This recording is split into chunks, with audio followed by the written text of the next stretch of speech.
Hello everyone.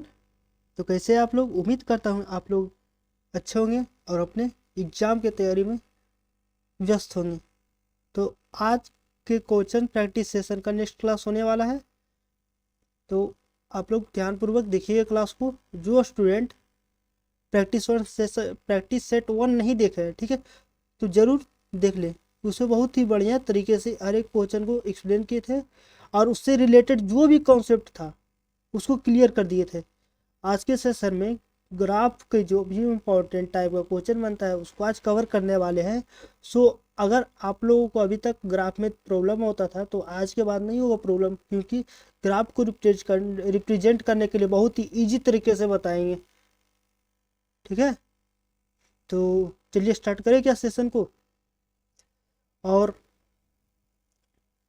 अगर question के slide जैसे ही लाए, ठीक है ना, जब क्वेश्चन का स्लाइड चेंज करें तो वीडियो को पॉज कीजिएगा और उसके बाद खुद से सोल्व कीजिएगा। पहले अगर क्वेश्चन सोल्व हो जाता है तो उसको वहाँ पर स्किप कर दीजिएगा, या फिर अगर सॉल्यूशन देखने का मन करे तो देख लीजिएगा।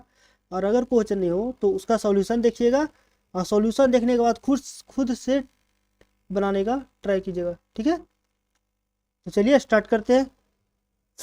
देखिए फर्स्ट क्वेश्चन दिया हुआ है, क्वाड्रेटिक इक्वेशन से है। If alpha and beta are the zero of the polynomial function दिया हुआ है x square minus 4x plus 3, find the value of alpha power 4 beta square plus alpha square into beta power 4। देखिए निकालना क्या, find out क्या करना था।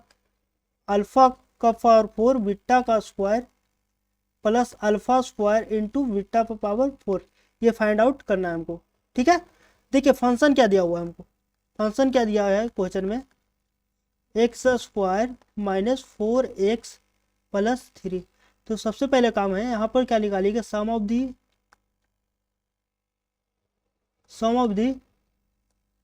Zero. क्या होता है, अल्फा प्लस बीटा बराबर क्या होता है, माइनस बी बाई ए। अगर कोई भी फॉर्मूला पूछे तो सबसे पहले आप लोग रिकॉल करने की कोशिश कीजिए जल्दी से। माइनस बी, बी का वैल्यू क्या है, -4। ए क्या होता है, ए तो होता है एक्स स्क्वायर का कोफिशिएंट ना। एक्स स्क्वायर का कोफिशिएंट यहाँ पर कुछ नहीं है, तो क्या लेंगे 1। तो यहाँ पर क्या आ जाएगा, सम ऑफ द जीरो 4 आ जाएगा। ठीक है, अब प्रोडक्ट ऑफ द जीरो निकालना है।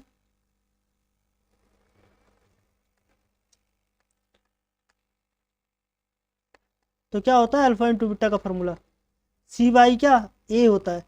सी क्या होता है, कांस्टेंट टर्म 3।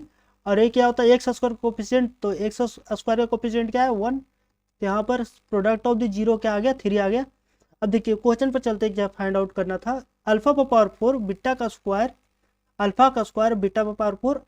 इन दोनों टर्म से सबसे पहले क्या कीजिएगा, जो कॉमन आता है टर्म, जो कॉमन टर्म है उसको ले लीजिएगा कॉमन। तो alpha square beta square common ले लेंगे ना। अंदर क्या बचेगा, ब्रैकेट में अल्फा का स्क्वायर प्लस क्या बीटा का स्क्वायर बचेगा। यहाँ तक समझ में आया क्या आप लोग को। सबसे पहले सम ऑफ द जीरो निकाल लीजिएगा, फंक्शन से प्रोडक्ट ऑफ द जीरो निकालिएगा। उसके बाद जो क्वेश्चन दिया हुआ उसके अनुसार वैल्यू को पुट कीजिएगा। देखिए अब देखिए यहाँ पर क्या हम इसको लिख सकते हैं, अल्फा इंटू बीटा का स्क्वायर होल स्क्वायर। और अगर इसको हम ब्रेक करते हैं, ठीक है, तो क्या हम इस पर का लिख सकते हैं, अल्फा प्लस बीटा का whole square -2 alpha into beta. क्या हम इस प्रकार लिखने पर ये जो हमारा टर्म है उस पर आ जाएगा ना, वही ना आएगा वैल्यू। तो देखिए अब यहाँ पर वैल्यू सिंपली से पुट करना है। अल्फा इंटू बीटा का वैल्यू निकाल चुके हैं, क्या है 3। तो 3 का स्क्वायर कितना हो जाएगा, 9 हो जाएगा। और अल्फा प्लस बीटा कितना है, 4 है ना, सम। तो 4 का स्क्वायर करिएगा। यहाँ पर -2 इंटू अल्फा इंटू बीटा कितना है, 3 है। 4 का स्क्वायर 16 हो जाएगा। -6 कितना हो जाएगा, 10। तो 9 इंटू 10 कितना आ जाएगा, 90। तो क्या समझ में आया ये क्वेश्चन आप लोग को।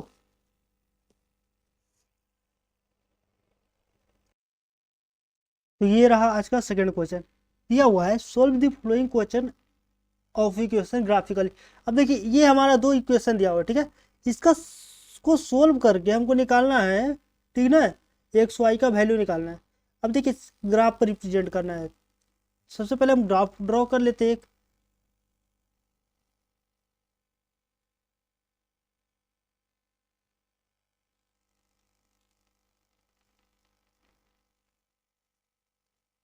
ग्राफ ड्रॉ कर लेते हैं। ये क्या हो जाएगा हमारा Y axis,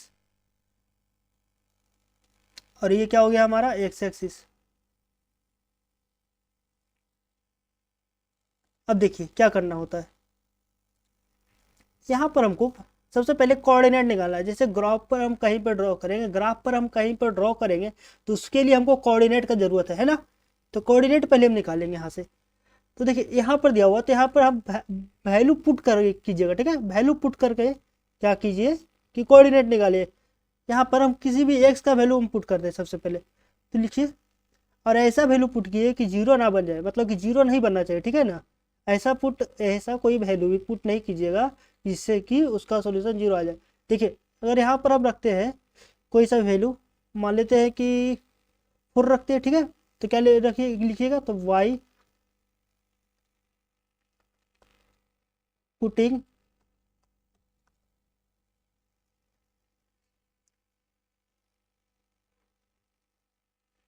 by putting x बराबर 4। तो देखिए अगर एक्स बराबर 4 पुट करते हैं ना, तो 4 दूना तो 8 हो जाएगा, है ना। 4 इंटू 2 8 हो जाएगा, plus 3y is equal to कितना 2। तो यहाँ से 3y बराबर आ जाएगा -6। तो y बराबर कितना आ जाएगा -2 आ जाएगा, ठीक है। तो क्या हमारा यहाँ से एक कोऑर्डिनेट पता चल गया क्या, x बराबर 4 है तो y बराबर क्या है -2 है। तो यहाँ से एक कोऑर्डिनेट आ गया क्या, x बराबर 4 -2, ये आ गया कोऑर्डिनेट।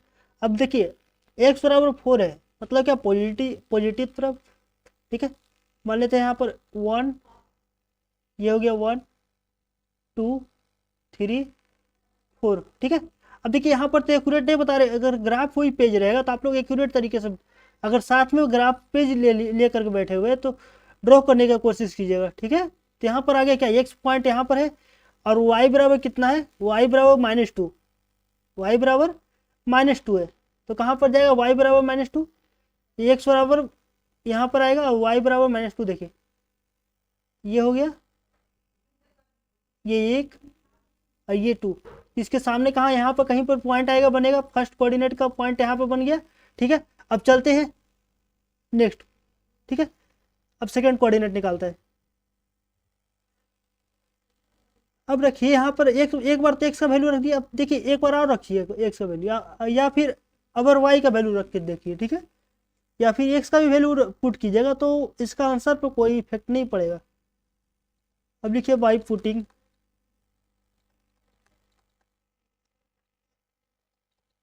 एक्स बराबर क्या पुट कर सकते हैं बताइए जल्दी से। अगर यहाँ पर 3 का मल्टीपल बनाना है तो 5 दूना 10 में से 2 8 है, 6 दूना 12।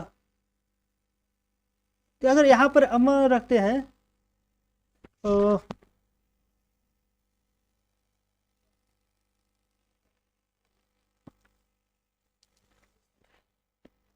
अगर y का वैल्यू अगर इस बार पुट करते हैं, ठीक है। देखिए जैसे कि जिस प्रकार हमको इजी पड़ेगा, जिस प्रकार अगर आप लोग को इजी होता है उस पर का वैल्यू पुट करने की कोशिश कीजिए, ठीक है। अगर y बराबर अगर हम पुट करते हैं, कितना पुट कीजिएगा, और ये 5 पुट करते हैं, ठीक है। 5 पुट करते हैं यहाँ पर, तो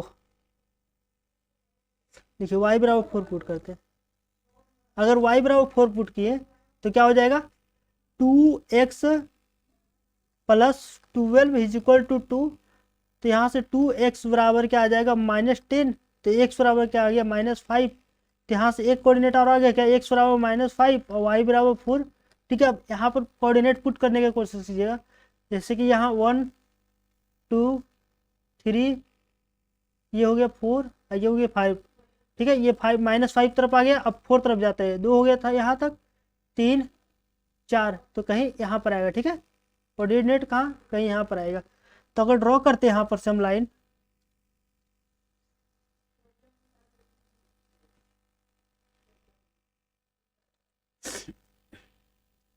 देखिए ये कोऑर्डिनेट बनेगा ना, ये एक लाइन बन गया, ठीक है। ऐसे ही कुछ बनेगा, लाइन बन गया लाइन। अब देखिए अब चलते हैं हम सेकेंड इक्वेशन पर, सेकेंड इक्वेशन जो दिया हुआ है उस पर चलते हैं। यहाँ पर हम वैल्यू पुट करते हैं बाई पुटिंग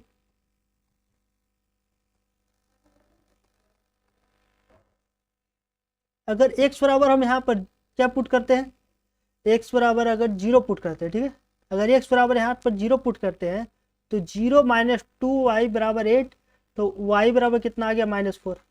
अगर x बराबर 0 है, y बराबर -4 है ना, तो माइनस की तरफ चलेगी सर। y कोऑर्डिनेट क्या है हमारा माइनस में, 2 3 4, x तरफ तो 0 है, y -4 है, तो कहीं यहाँ पर आएगा, ठीक है, ये यहाँ पर, ठीक है। अब देखिए y पुटिंग, अब क्या पुट कर सकते हैं, y पुटिंग x बराबर 2, अगर x बराबर 2 पुट करते हैं तो 2 minus 2y is equal to 8, -2y बराबर कितना आ जाएगा 6, y बराबर -3। तो देखिए अब यहाँ पर x बराबर 2, x बराबर 2 आ गया कोऑर्डिनेट, और क्या y बराबर -3, y बराबर क्या आ गया -3 आ गया।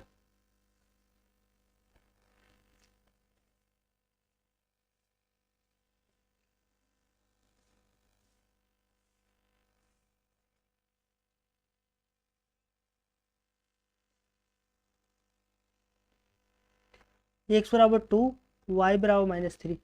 अब ये कोऑर्डिनेट हम पॉइंट करने की कोशिश करते हैं, तो कहाँ जाएगा, x बराबर 2 तो 2 हो गया, y बराबर -3 तो -3 यहाँ पर आएगा।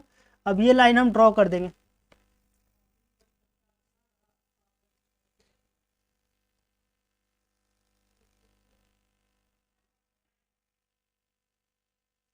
अब देखिए ये तो हो गया ड्रॉ। अब कहाँ पर दोनों कट कर रहा है, देखिए कट कहाँ पर कर रहा है, ये पॉइंट पर है ना, कट ये पॉइंट पर कर रहा है, तो यही पॉइंट क्या आ जाएगा, इसका सॉल्यूशन हो जाएगा इस पॉइंट पर, ठीक है, ये पॉइंट पर कर रहा है। तो मान लीजिए ये 1 के बराबर है, यहाँ पर 4 5 6 ऐसे कुछ समथिंग जाएगा यहाँ पर, ठीक है। तो अगर ग्राफ पे रहता तो यहाँ पर एक्यूरेट वैल्यू आता, बट इसी प्रकार सोल्व होगा।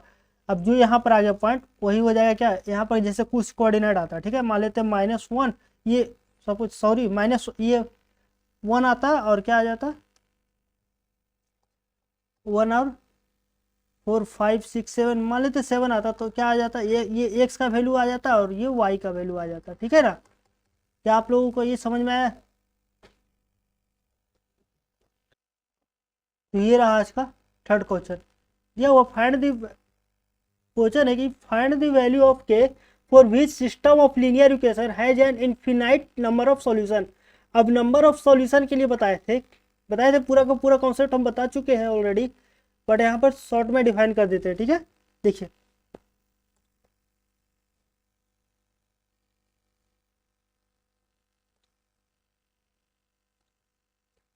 देखिए समझिएगा, नंबर ऑफ सॉल्यूशन,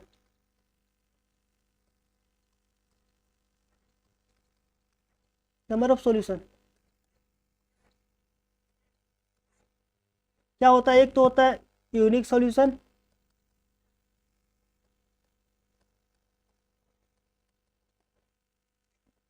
सेकेंड होता है क्या नो सॉल्यूशन, और थर्ड क्या होता है इनफिनाइट सॉल्यूशन।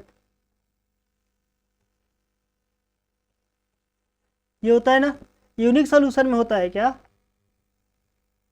a1 बटा a2 is not equal to b1 by क्या b2, और इज इक्वल टू होता है c1 बाई c2, लिख सकते हैं क्या, लिख सकते हैं। नो सॉल्यूशन में होता है क्या b1 by b2 is not equal to c1 by क्या c2 होता है, और इनफिनाइट सॉल्यूशन में होता है a1 बटा a2 is equal to b1 by b2 is equal to c1 by c2। अब सॉल्यूशन, नंबर ऑफ सॉल्यूशन मतलब क्या होता है कि कितने पॉइंट पर कोई भी लाइन कट कर रहा है।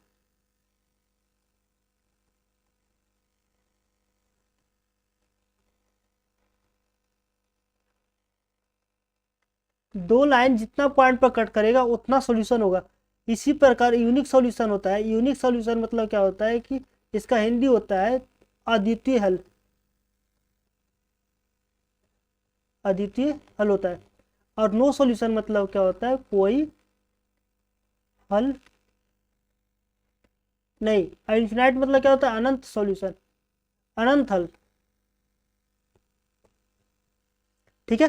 तो यूनिक सॉल्यूशन में होता है कि यहाँ पर कट एट वन पॉइंट, ये एक पॉइंट पर कट करता है, इसीलिए यहाँ पर क्या होता है, एक यूनिक सॉल्यूशन बनता है, मतलब इसका एक ही हल निकल के आता है। यहाँ पर नो सॉल्यूशन मतलब क्या, नो सॉल्यूशन हो रहा है मतलब कि लाइंस आर पैरेलल,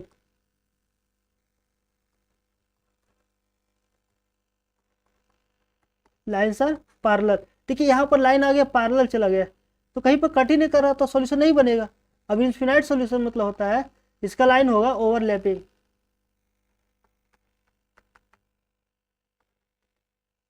तो क्या आप लोग को ये पूरा सब कॉन्सेप्ट समझ में आया? चलते हैं क्वेश्चन पर। देखिए दो इक्वेशन दिया हुआ है, अब बोला है इनफिनाइट सॉल्यूशन। इनफिनाइट सॉल्यूशन मतलब क्या, a1 by a2 is equal to b1 by क्या b2 is equal to c1 by क्या c2, है ना। ये होता है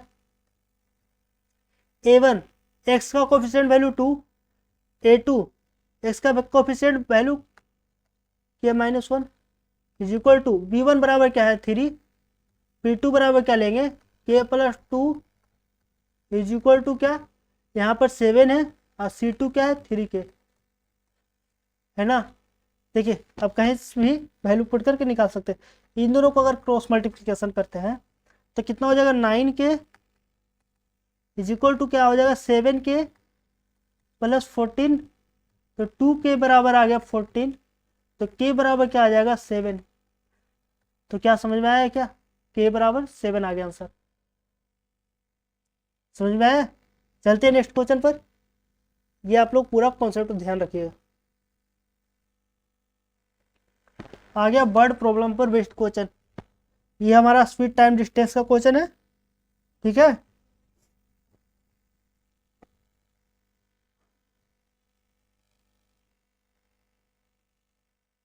देखिए क्वेश्चन में लिखा हुआ कि ए मैन ट्रेवल 360 ये 370 kilometre partly by train and partly by car, मतलब कुछ डिस्टेंस ये ट्रेन से गया है और कुछ डिस्टेंस क्या गया कार से गया है। If he covers 250 kilometres by train and the rest by car takes 4 kilometre, ये 4 hours, but if he travels 130 kilometre by train and the rest by car he takes 18 metre longer, ठीक है। Find the speed of the train and that of the car, speed बोला है निकालने के लिए train का और कार का। देखिए लिखिएगा लेट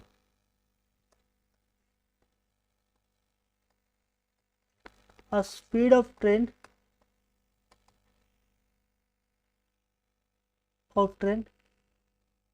बी टी मान लेते हैं, ठीक है। ट्रेन का स्पीड टी ही मान लेते हैं और स्पीड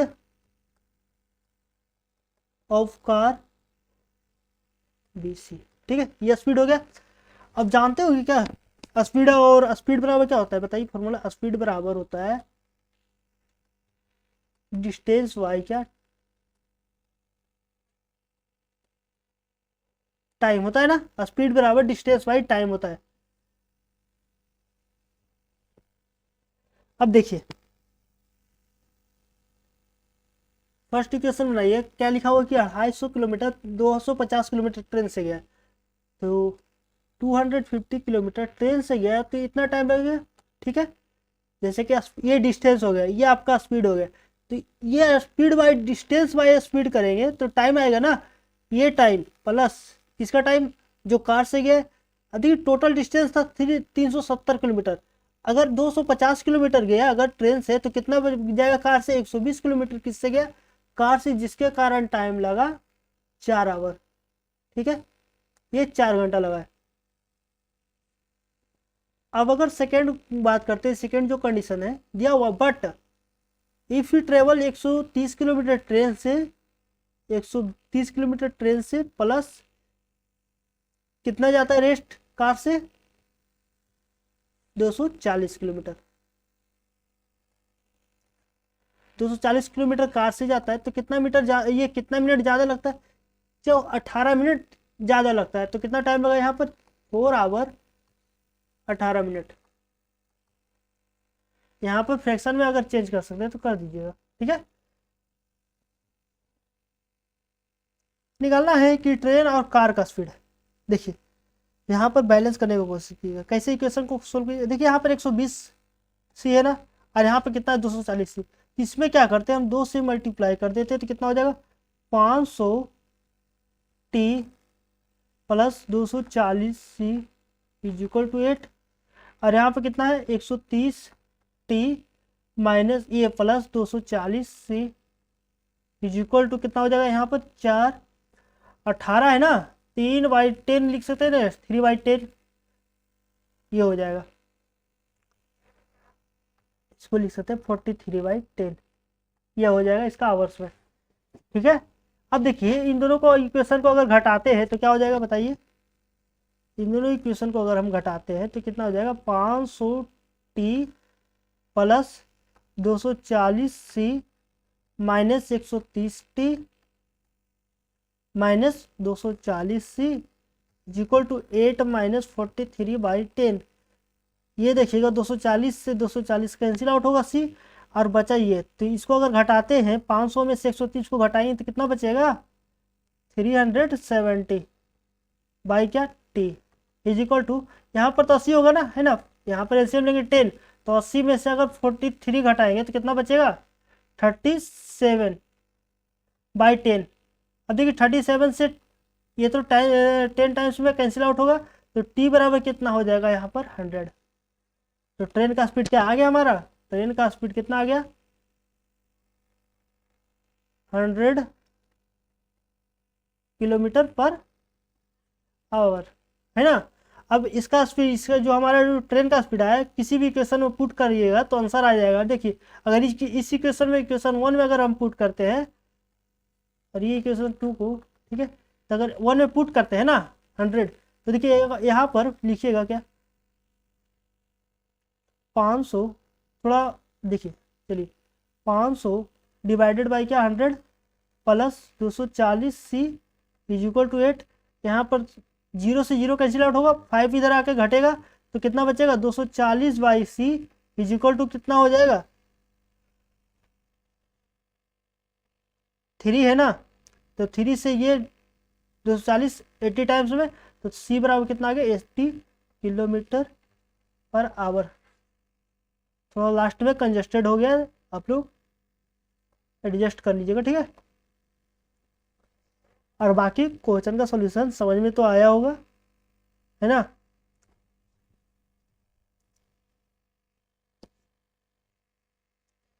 तो क्या चले नेक्स्ट क्वेश्चन पर।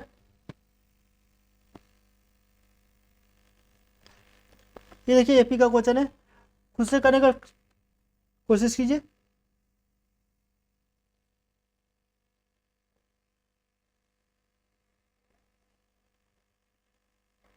लिखा हुआ वी टर्म ऑफ एपी, एपी का एक एपी दिया हुआ टर्म, ठीक है ना, सीक्वेंस दिया हुआ है, लिखा हुआ will be 120 more then it's एक इसमें टर्म। जैसे ये एक सीक्वेंस दिया हुआ है 3, 15, 3, 15, 27, 39 एक सीक्वेंस दिया हुआ है ना, तो इसका कोई एक इसमें टर्म होगा, एक इसमें टर्म से 120 ज़्यादा बोला है, ठीक है ना। We term of dash will be 120 more than इक्कीसवां टर्म। देखिए तो सबसे पहले यहाँ पर 21 जो टर्म है इक्कीसवां टर्म, इसको हम निकालने की कोशिश कीजिए। देखिए अब एपी में तो दिया हुआ है, इसका कोई अब मतलब कि वेरीफाई करने का तो कुछ है नहीं ज़रूरत कि ये एपी में टर्म या नहीं है। यहाँ पर ए बराबर लिखिए क्या 3, डी बराबर मतलब कॉमन डिफरेंस कितना आ गया 12 आ गया। एक स्मार्ट टर्म है तो टी एन का फॉर्मूला क्या होता है बताइए, पहले के लेक्चर में बता चुके हैं, a plus n minus 1 into d होता है ना। टी एक स्मा निकालना है तो टी 21 बराबर ए का वैल्यू 3 है plus n 21 minus 1 d is equal to 12, 3 प्लस 20 इंटू 12 ये कितना हो जाएगा 240 और प्लस 3 कितना हो जाएगा 243। अब देखिए क्वेश्चन को समझने की कोशिश कीजिएगा, लिखा हुआ है which term of A P will be 120 more than 21वां टर्म, ठीक है ना। अब 21वां टर्म से 120 मोर देन, अब कौन सा टर्म वो निकालना है ना। तो ये तो हमारा टर्म आ गया किसमें, तो बोला है 243 प्लस कितना, ये 120 ना, हाँ चलिए 120 मोर देन बोला, तो कितना हो जाएगा यहाँ पर 353 हो जाएगा है ना, 353 होगा ना, 36 होगा सॉरी, क्या हो जाएगा 363। अब ये कौन सा टर्म है ये निकालना है, तो निकालिए टी एन बराबर a plus n minus one into d, ये रखिए टी एन बराबर लिखिए 363 बराबर ए बराबर 3 है plus n minus one d बराबर 12, 3 अगर इधर ला के घटाएंगे तो 360 बराबर n minus one into d, 12 से 360 कैंसिल आउट होगा, 30 टाइम्स में एन माइनस वन, तो एन बराबर कितना आ जाएगा 31, और ये आपका आंसर है। तो क्या समझ में आया, इसी प्रकार आप लोग भी क्वेश्चन कीजिएगा, ठीक है। चलते हैं नेक्स्ट क्वेश्चन पर। देखिए ये बहुत ही इंपॉर्टेंट टाइप का क्वेश्चन है, ये प्रीवियस ईयर में भी आ चुका है। In a given A P if pth p, जो पीमा टर्म है ठीक है ना, पीमा term is q and the qth term is p then so that nth term is p plus q minus n, ठीक है। देखिए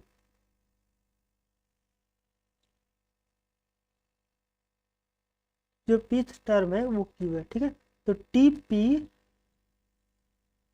बराबर क्यू है, और यहाँ पर लिखा है टी क्यू बराबर पी है, पी है ना।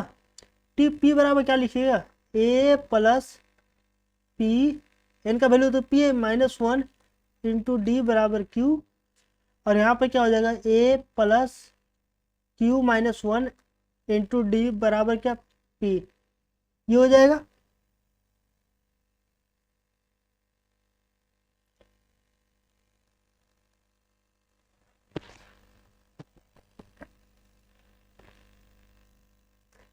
देखिए अब यहाँ पर क्या कीजिएगा, ठीक है, अगर ये और इस इक्वेशन को अगर हम देखते हैं, ठीक है, तो ए बराबर क्या लिख सकते हैं हम, Q minus P minus one into D, और यहाँ पे क्या लिख सकते हैं ए बराबर P minus Q minus one into D. अब ए बराबर ये है और यहाँ पर ए बराबर ये दिया हुआ समथिंग, ठीक है, तो यहाँ पर अब इन दोनों को इक्वेट करते हैं by equating equation one and equation two, तो क्या लिखिएगा Q minus P minus one into D is equal to क्या P minus Q minus one into D, ठीक है। यहाँ तक समझ में आया। अगर p को इधर अगर घटाते तो q minus p is equal to क्या लिखिएगा,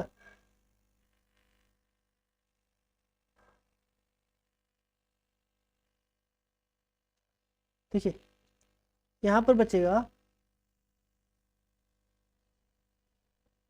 minus Q minus one into d plus p minus one into D, ठीक है। तो q minus p is equal to minus q plus ये माइनस क्यू डी हो जाएगा, और प्लस या फिर ऐसे कीजिए, या फिर ऐसे कीजिए, देखिए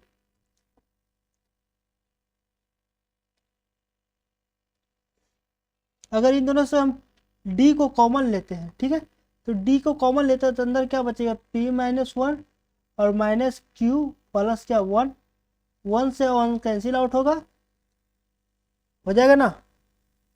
तो देखिए तो क्या बचेगा q minus p is equal to d into क्या p माइनस क्यू,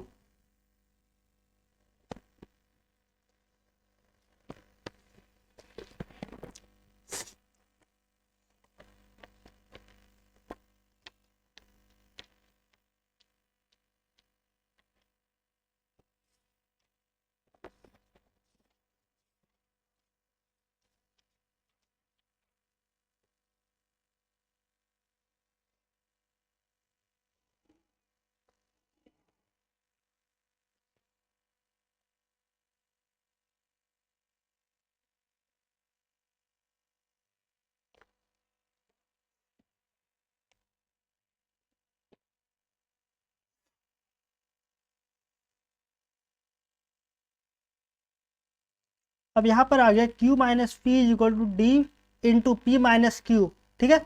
अब अगर यहाँ पर देखते हैं तो Q minus p is equal to d, अगर इसके बराबर करना कोशिश करते हैं तो Q माइनस पी और बाहर निकालेंगे माइनस डी, तो यहाँ पर Q माइनस पी से Q minus P cancel out होगा, तो D बराबर -1 आ गया ना।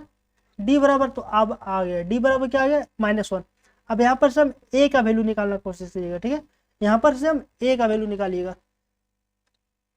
अब D का वैल्यू किसी भी इक्वेशन में पुट कर रहिएगा, तो D बराबर अगर पुट करते हैं -1 अगर फर्स्ट इक्वेशन में, तो अगर A बराबर यहाँ पर क्या आ जाएगा, A बराबर Q माइनस पी -1 और माइनस में क्या 1, तो A बराबर क्या हो जाएगा, Q माइनस को अंदर में लेंगे मल्टीप्लाई तो प्लस P और माइनस माइनस प्लस हो जाएगा ना। यहाँ पर देखिए माइनस है, माइनस प्लस, यहाँ पर क्या हो जाएगा -1 हो जाएगा, है ना, -1 हो जाएगा। तो ये क्या आ गया हमारा, A का वैल्यू आ गया। अब देखिए A आ गया और D आ गया, तो TN निकाल लेते हैं, है ना, TN निकाल लेते हैं। यहाँ पर भी सेम वही फॉर्मूला यूज कीजिएगा, TN बराबर A plus N minus 1 into D का।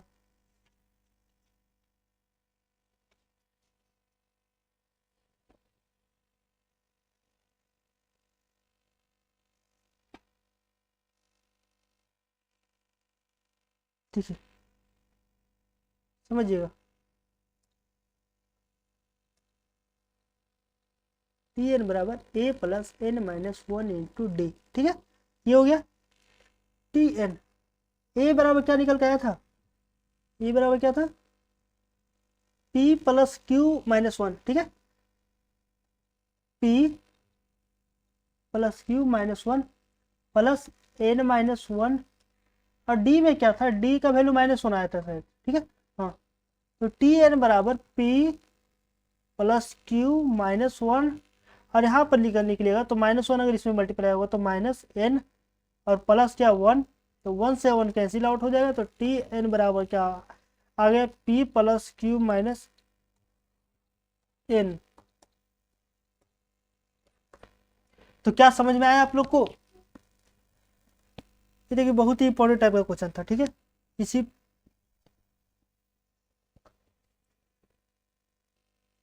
क्या, चलिए नेक्स्ट क्वेश्चन पर अब।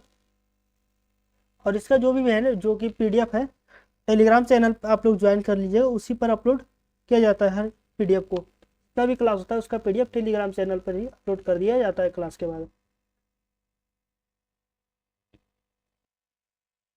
अब देखिए ये बहुत ही इंपॉर्टेंट क्वेश्चन है, ठीक है, इसको ध्यान से समझिएगा। लिखा हुआ है कि so that the point, coordinate दिया हुआ है, ठीक है, that in that order are the vertex of a rectangle, also find the area of rectangle, निकालना है, ठीक है। एरिया ऑफ रेक्टेंगल के लिए हमको चाहिए क्या, लेंथ और ब्रेथ, बट इसमें हमको दिखाना है क्या ये वर्टेक्स है वो रेक्टेंगल का है। अब देखिए रेक्टेंगल के वर्टेक्स होने के लिए या फिर रेक्टेंगल को प्रूव करने के लिए क्या क्या प्रॉपर्टीज होता है, एक तो अपोजिट साइड्स है वो इक्वल होना चाहिए और उसका डायगोनल क्या हो, इक्वल हो, ठीक है। Opposite sides equal and diagonals are equal, ठीक है, ये होना चाहिए ना। अब देखिए इसी बात को प्रूव करना है, ठीक है। देखिए सबसे पहले एक रेक्टेंगल बना लेते हैं,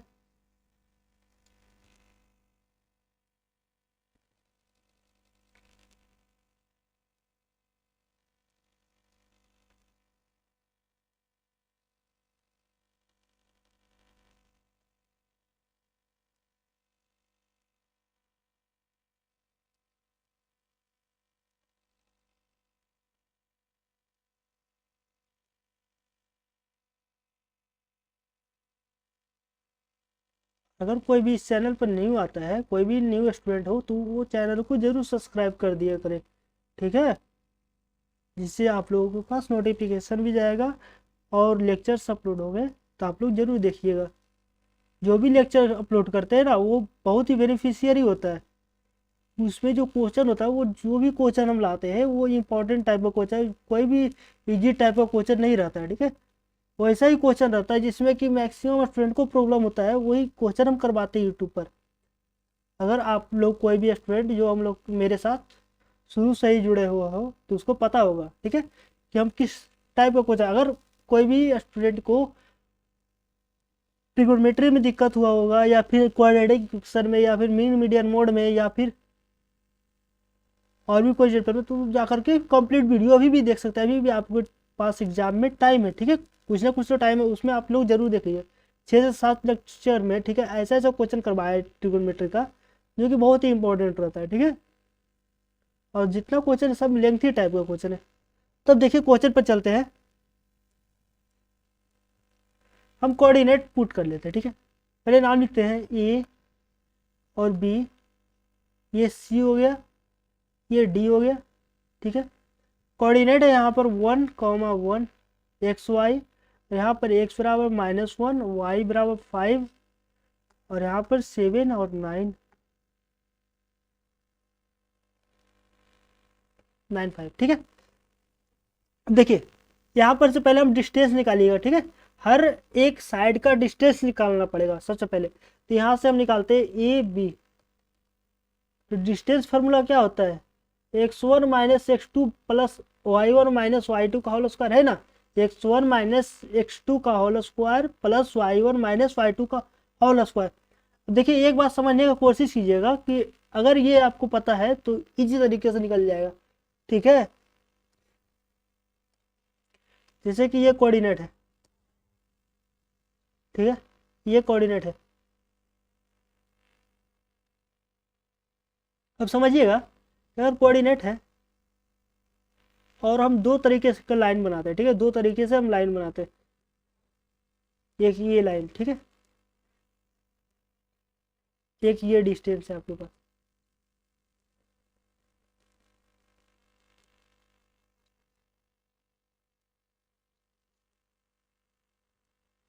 अब डिस्टेंस निकालना है ना दो पॉइंट के बीच में। मान लेते हैं यहाँ पर 5 होगा और यहाँ पर -5 है, ठीक है।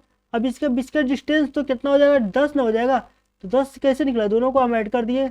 अगर यहाँ पर 8 रहता, ये सॉरी यहाँ पर 2 है, ठीक है, और यहाँ पर हमारा 7 है। अब बोलेगा इसका डिस्टेंस, तो क्या करेंगे, अगर सेम अगर साइन वाला रहेगा तो उसको हम घटाना पड़ेगा, उसको घटाना पड़ेगा तो कितना हो जाएगा 5। और अगर अपोजिट साइड वाला रहे, एक प्लस रहे और एक निगेटिव रहे, उसका बीच का डिस्टेंस बोलेगा तो वो दोनों को जोड़ देना है। उन दोनों को क्या करना है, जोड़ देना है। समझ गए ना। डिफरेंस मतलब होता है दो नंबर के बीच का डिस्टेंस, ठीक है।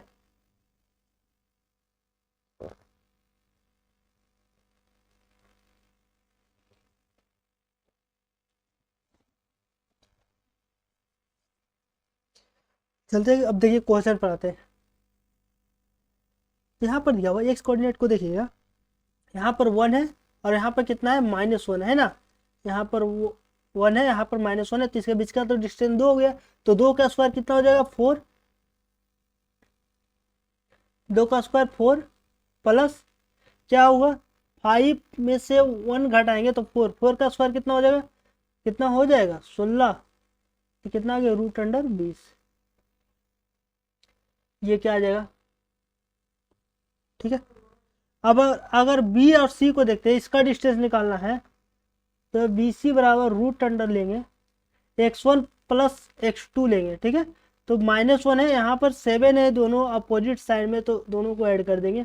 तो 7 और 1 8 हो जाएगा, 8 का स्क्वायर 64 प्लस कितना हो जाएगा 5 और 9 का बीच का डिफरेंस 4 होगा, तो 4 का स्क्वायर 16 है ना। यहाँ पर इसको सम कितना हो जाएगा 80, √अंडर 80 आ गया।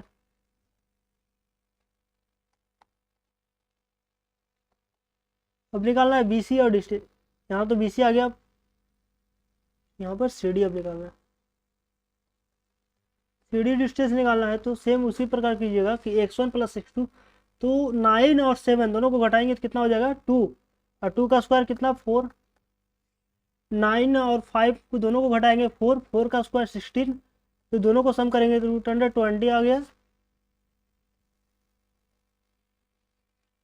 और यहाँ पर हम निकालेंगे A से D तक की लंबाई, तो A से D बराबर क्या लिखेंगे √अंडर 9 में से 1 घटाएंगे तो कितना 8, 8 का स्क्वायर 64 प्लस 5 पे से 1 घटाएंगे 4, 4 का स्क्वायर 16। इज इक्वल टू कितना हो जाएगा, रूट अंडर 80 हो गया, रूट अंडर 80। तो यहाँ से हमारा अपोजिट साइड आर इक्वल, ये तो हमारा वेरीफाई कर गया है, ठीक है। तो यहाँ से डायगोनल भी वेरीफाई कर ही जाएगा, है ना। दोनों अगर डायगोनल को निकालते हैं, इन दोनों में से अगर रेक्टेंगल में डायगोनल क्या है, एक तो ए से सी तक है और दूसरा बी से डी तक है। तो डायगोनल यहाँ पर निकालिएगा तो ए डी बराबर क्या, ए डी निकालने के लिए पाइथागोरस थ्योरम का यूज करेंगे। तो क्या हो जाएगा, हाइपोटेनस का square is equal to perpendicular का स्क्वायर प्लस बेस का स्क्वायर। तो हमारा हाइपोटेनस ही होता है ना, जो डायगोनल होता है वो हाइपोटेनस का काम करता है। परपेंडिकुलर का स्क्वायर निकालिएगा तो 20 का स्क्वायर कितना हो जाएगा, रूट अंडर 20 का स्क्वायर तो 20 हो जाएगा, प्लस रूट अंडर 80 का स्क्वायर 80 हो जाएगा। दोनों को सम करेंगे तो 100। अब देखिए ये एच स्क्वायर का वैल्यू आया है 100, तो यहाँ पर से एच बराबर कितना आ जाएगा, 10 आ गया। ए सी बराबर कितना आ गया, 10 आ गया। अब निकालना है क्या,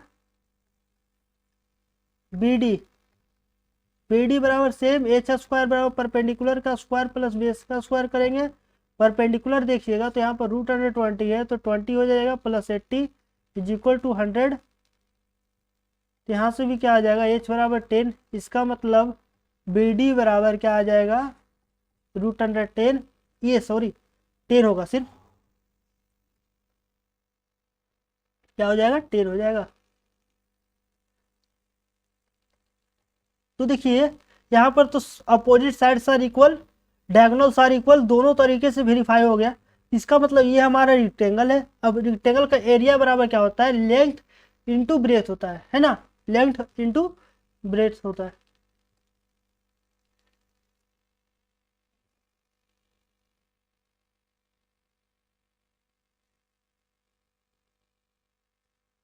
क्या होता है, एरिया ऑफ रेक्टेंगल क्या होता है,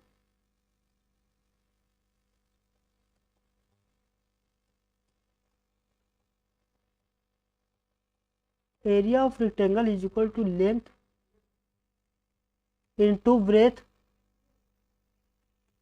लेंथ कितना था, रूट अंडर 80 इंटू कितना, root under 20 is equal to क्या लिखेंगे, रूट अंडर 1600। तो कितना आ जाएगा, 40 यूनिट, कुछ भी यूनिट का स्क्वायर, इसका आंसर हो गया। ठीक है, अब चलते हैं नेक्स्ट क्वेश्चन पर। इसी प्रकार जिस प्रकार रेक्टेंगल का है उसी प्रकार स्क्वायर का भी प्रूव होता है। अब देखिए दिया हुआ P Q is a code of length 4.8 centimetre of a circle of radius 3 centimetre. The tangent at P and Q intersect at a point T as shown in the figure. Find the length of TP.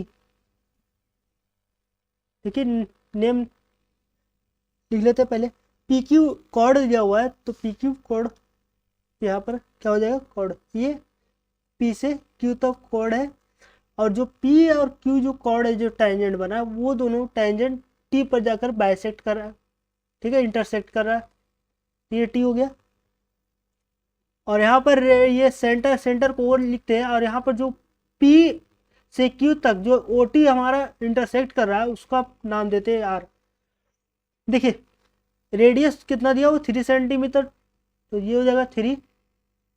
P से अगर P से Q तक अगर लंबाई दिया हुआ है 4.8 centimetre, तो क्या P से R बराबर 4.8 divided by 2 is equal to 2.4 centimetre आ जाएगा। ठीक है, ये कितना आ जाएगा, 2.4 सेंटीमीटर। देखिए ये तो 90 डिग्री, ये भी 90 डिग्री है ना।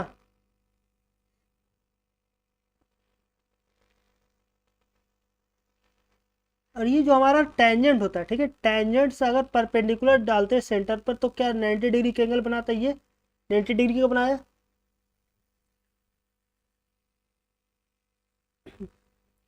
अब देखिए ये 90 डिग्री है, 90 डिग्री सामने क्या हो जाएगा, जो ओ से टी तक है इसके लिए ये हाइपोटेनस हो गया। बट जो हमारा इंट्रायंगल देखिए पी आर ओ है, जो इंट्रायंगल पी आर ओ जो पी से ओ तक है वो क्या हमारा हाइपोटेनस है, जिसकी लंबाई 3 सेंटीमीटर दिया हुआ है। और जो P से R है वो हमारा क्या है, हाइट है, हाइट बोल सकते हैं या फिर परपेंडिकुलर बोल सकते हैं, जिसकी लंबाई 2.4 सेंटीमीटर दिया हुआ है। अब निकालना है जो हमारा R से O है जो कि बेस है, वो निकालने के क्या फॉर्मूला होता है, रूट अंडर हाइपोटेनस का स्क्वायर माइनस क्या, परपेंडिकुलर का स्क्वायर। हाइपोटेनस 3 है, 3 का स्क्वायर 9 और 2.4 का स्क्वायर कितना हो जाएगा, 5.76 हो जाएगा। 5 पॉइंट कितना हो जाएगा, 76 हो जाएगा। अगर इसको घटाते हैं तो कितना आ जाएगा, 3.24। अगर इसका रूट अंडर लेते हैं तो कितना हो जाएगा, 1.8 हो जाएगा, 1.8 सेंटीमीटर। तो जो हमारा आर से ओ है जो बेस है वो कितना आ गया, 1.8 सेंटीमीटर आ गया। अब दोनों जो हमारा जो पी आर ओ है, ठीक है, वो ट्रायंगल, और जो टी पी ओ है, ठीक है, दोनों एक सिमिलरिटी को फॉलो कर रहा है। अब सिमिलरिटी को यूज करके क्या निकाल लेंगे, जो हमारा टी से पी जो हाइट बोला है, लंबाई बोला है, उसका निकाल लेंगे।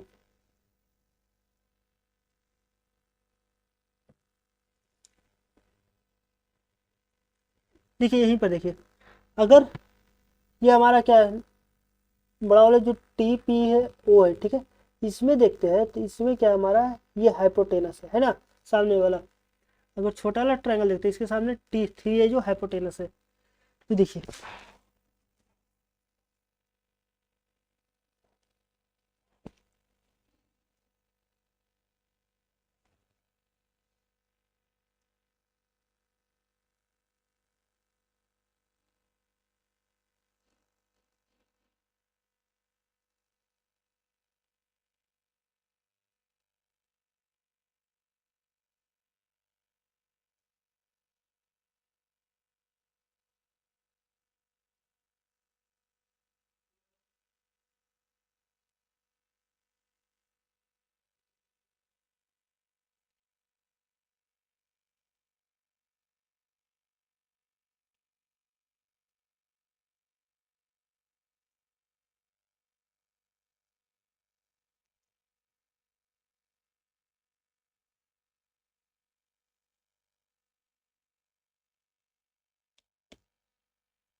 देखिए दोनों ट्रायंगल को देखते हैं, तो ये जो ट्रायंगल देखते हैं इसमें तो हमारा 90 डिग्री सामने हाइपोटेनस है और परपेंडिकुलर बेस है ना। अब बड़ा वाला ट्रायंगल भी देखते हैं, इसमें तो हमारा ये हाइपोटेनस हो गया, ये क्या है, परपेंडिकुलर है, यहाँ पर बेस हमको निकालना है, बेस परपेंडिकुलर दिया हुआ तो हम दोनों को इक्वेट करते हैं, ठीक है। तो कीजिए इक्वेट। छोटा वाला ट्रायंगल में देखते हैं तो परपेंडिकुलर बेस क्या है, 2.4, परपेंडिकुलर बेस कितना है 1.8 इज इक्वल टू, बड़ा वाला ट्रायंगल में देखते हैं परपेंडिकुलर है 3 और बेस देखते हैं कितना है, कितना है,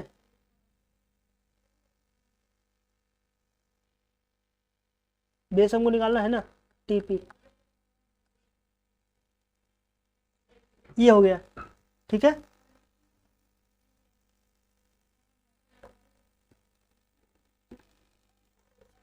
यहाँ पर देखिए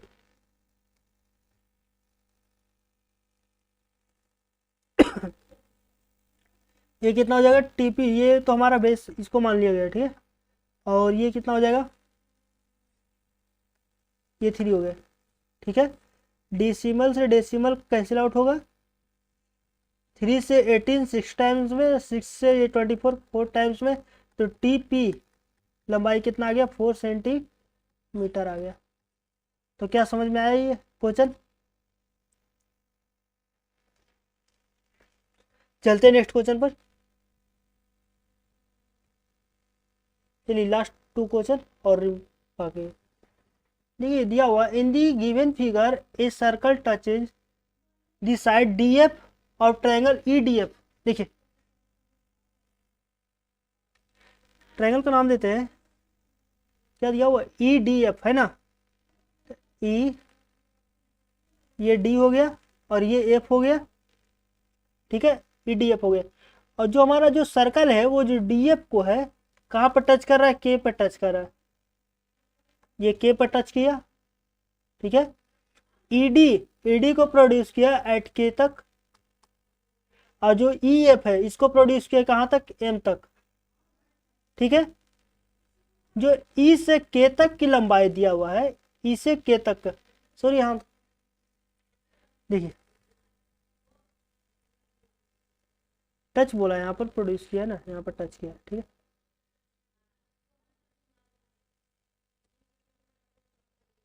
एट के touch is ED and E F producer के एंड एम रिस्पेक्टिवली, यहाँ तक के तक किया है प्रोड्यूस, ये एम तक किया है।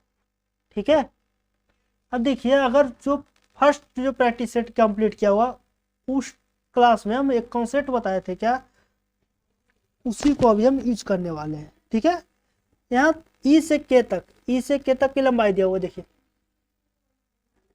ई से के तक, यहाँ तक की लंबाई दिया हुआ है। और बताए थे, क्या बताए थे उस क्लास में, देखिए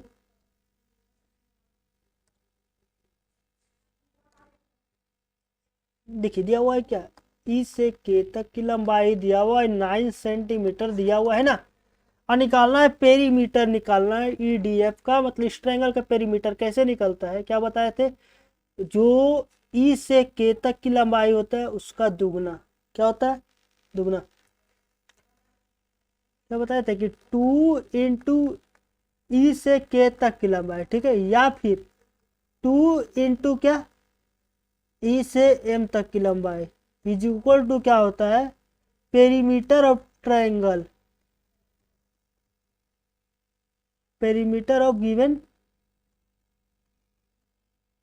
ट्राइंगल।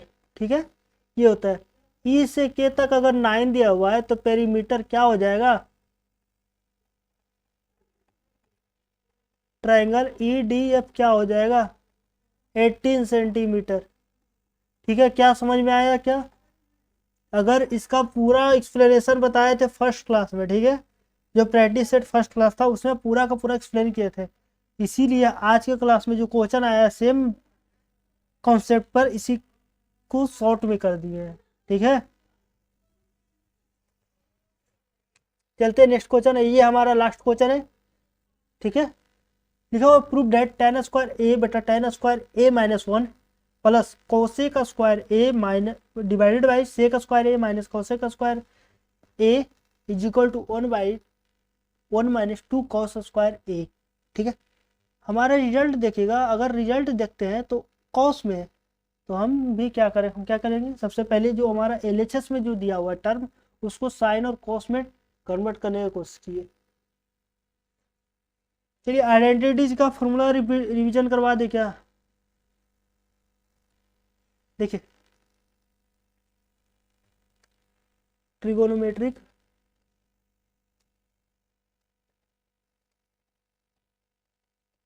आइडेंटिटीज,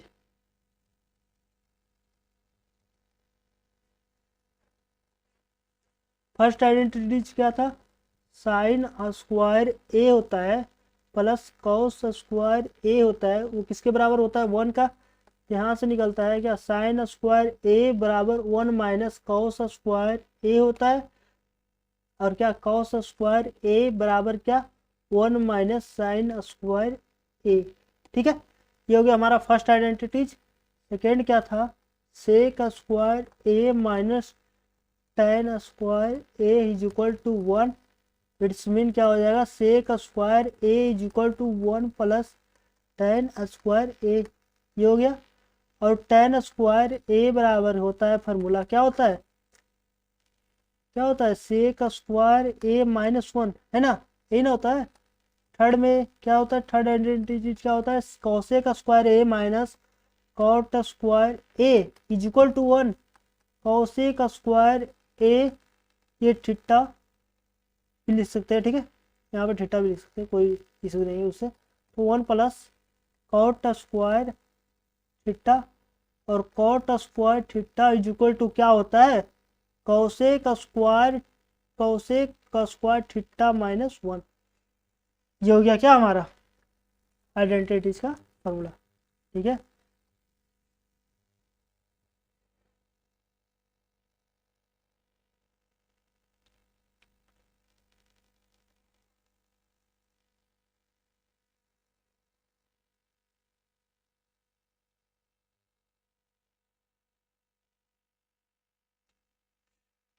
चलिए ठीक है, समझ में आ गया। अब चलते हैं क्वेश्चन पर।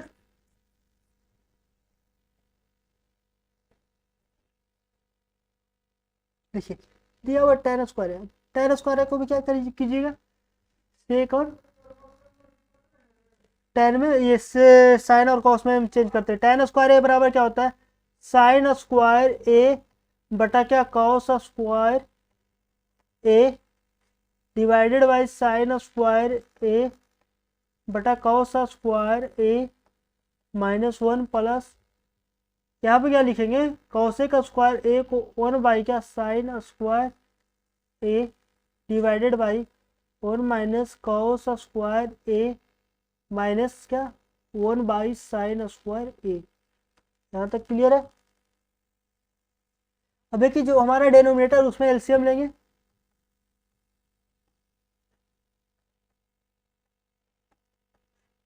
एलसीएम लेंगे तो sign square A minus cos square A बटा क्या cos square A plus 1 by sine square A divided by, यहाँ पर हम एलसीएम लेंगे तो क्या हो जाएगा, ऊपर जाएगा sign square A minus cos square A divided by sine square A into क्या कॉस स्क्वायर ए। साइन स्क्वायर ए से साइन स्क्वायर ए कैंसिल आउट होगा, यहाँ पर कॉस स्क्वायर ए से कॉस स्क्वायर ए कैंसिल आउट होगा। ठीक है, ये कॉस स्क्वायर ए जो डेनोमिनेटर में जो हमारा फ्रैक्शन बना है, तो जो फ्रैक्शन बनता है ना उसका जो डिनोमिनेटर होता है वो क्या जाता है, न्यूमरेटर के सबसे ऊपर में जाता है, न्यूमरेटर का न्यूमरेटर बन जाता है। तो sign square A divided by sine square A minus cos square A plus, ठीक है क्या लिखेंगे, ऊपर जाएगा cos square A divided by क्या साइन स्क्वायर ए माइनस क्या कॉस स्क्वायर ए। यहाँ क्या हमारा डेनोमिनेटर सेम है, इसका मतलब एलसीएम क्या भी है, एलसीएम क्या आएगा हमारा, साइन स्क्वायर ए माइनस क्या कॉस स्क्वायर ए, ऊपर तो जो है वो सेम रह जाएगा साइन स्क्वायर ए प्लस कॉस स्क्वायर ए, और इसका जो प्रोडक्ट आता है साइन स्क्वायर ए प्लस कॉस स्क्वायर ए का, वो क्या होता है, ये जो सम होता है उसका क्या होता है, वैल्यू 1 होता है बाई क्या साइन स्क्वायर ए माइनस क्या कॉस स्क्वायर ए। ये आ गया क्या हमारा एलएचएस का बिल। या फिर यहाँ पर ही हम आगे और सिंप्लीफाई करते हैं तो क्या हो जाएगा, देखिए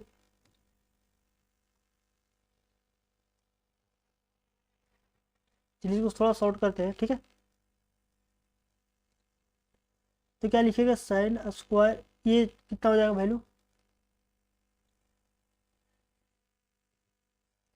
1 by sine square A minus cos square A.